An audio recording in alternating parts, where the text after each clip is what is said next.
Hey guys, so a couple of summers ago, before my husband and I had kids, we took a really fun trip to Portugal.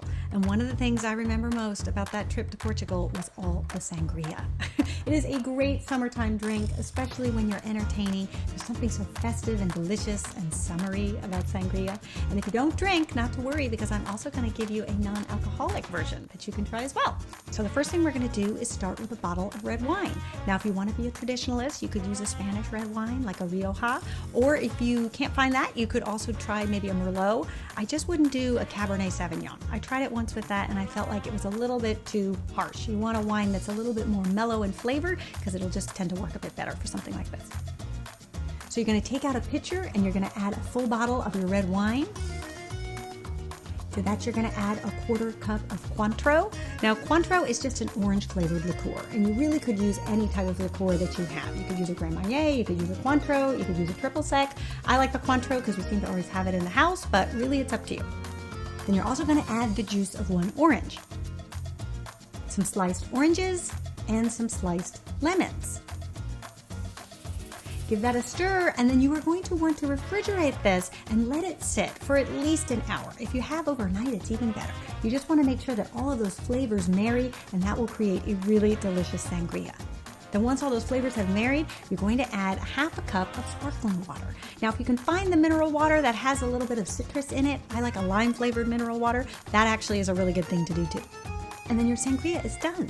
And then you can go ahead and pour it over some ice and garnish with another wedge of orange. Okay, so sangria number 1, done. Now, sangria number 2, the non-alcoholic version, here's what you're gonna do. Take out a different decanter, something that looks totally different than the other one, because you'll see when we put this together, they do resemble each other. So if the decanters look too similar, you might get them mixed up. Good thing to know. Then you're gonna take 4 cups of white grape juice, pour it in your decanter, half a cup of pure cranberry juice. Now I say pure because sometimes you can buy cranberry juice that's mixed with apple or raspberry. You don't want that. You actually want the pure that's pretty bitter, and that's okay because the grape juice is pretty sweet, so it's the perfect combo.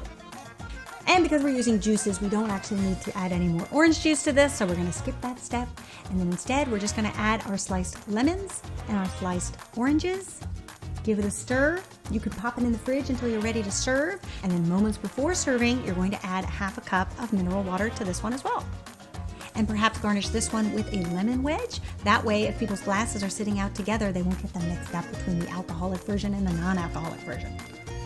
I love to serve these sangrias in the summertime, especially when we have a lot of grown-ups and kids around, because I don't know about your house, but anytime us grown-ups have a fancy drink, the kids want a fancy drink too. So this way, everybody's happy.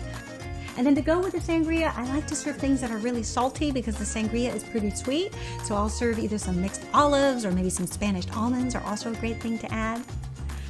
I hope you guys give this one a try and let me know what you think. And I'll see you back here next week for one of my favorite summertime dishes when entertaining, a classic French moule frite. Until then, bye.